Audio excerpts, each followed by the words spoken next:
ನೋಡಪ್ಪ, ನಾನು ಪ್ರಾರಂಭದಲ್ಲೇ ಅವರು ಪಾದಯಾತ್ರೆ ಬೆಂಗಳೂರಿಂದ ಮೈಸೂರಿಗೆ ಪಾದಯಾತ್ರೆ ಮಾಡಿದಾಗ BJP ಜನತಾದಳದವರು ಆವತ್ತೇ ನಾನು ಏನು ಹೇಳಬೇಕು ಎಲ್ಲ ಹೇಳಿದ್ದೇನೆ. ಇದು ರಾಜಕೀಯ ಪ್ರೇರಿತ ಅಂತ. ಅವ್ರದ್ದು ಯಾವುದೂ ಸಿಗ್ನೇಚರ್ ಇಲ್ಲದೆ ಹೋದಾಗ, ಅವ್ರಿಗೆ ಯಾವುದೂ ಸಂಬಂಧ ಇಲ್ಲದೆ ಹೋದಾಗ, ಅವ್ರ ಪ್ರಾಪರ್ಟಿಗೆ ಕಳ್ಕೊಂಡವರು ಕ್ಲೈಮ್ ಕೇಳ್ತಾರೆ. ಕ್ಲೈಮ್ ಕೇಳೋದು ನೀವು ಕೇಳ್ತೀರಾ, ನಾನು ಕೇಳ್ತೀರಿ, ಇನ್ನೊಬ್ರು ಕೇಳ್ತಾರೆ. ಅವ್ರು ಕ್ಲೈಮ್ ಕೇಳಿದ್ದಾರೆ, ಅವ್ರು ಕೊಟ್ಟಿದ್ದಾರೆ. ಇಂಥದೇ ಜಾಗದಲ್ಲಿ ಕೊಡಬೇಕು ಅಂತ ಎಲ್ಲರೂ ಇದೆಯಾ?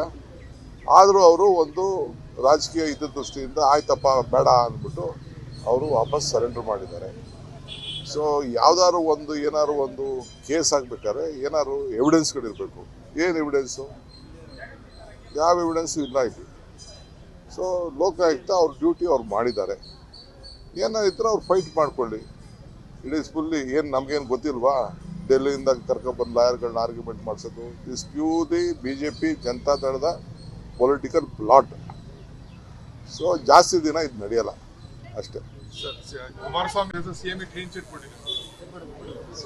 ನೋಡಪ್ಪ, ನಾನು ಪ್ರಾರಂಭದಲ್ಲೇ ಅವರು ಪಾದಯಾತ್ರೆ ಬೆಂಗಳೂರಿಂದ ಮೈಸೂರಿಗೆ ಪಾದಯಾತ್ರೆ ಮಾಡಿದಾಗ BJP ಜನತಾದಳದವರು ಆವತ್ತೇ ನಾನು ಏನು ಹೇಳಬೇಕು ಎಲ್ಲ ಹೇಳಿದ್ದೇನೆ.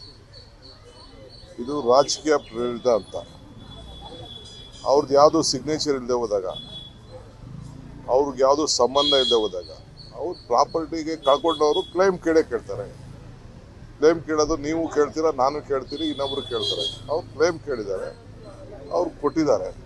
ಇಂಥದೇ ಜಾಗದಲ್ಲಿ ಕೊಡಬೇಕು ಅಂತ ಎಲ್ಲರೂ ಇದೆಯಾ?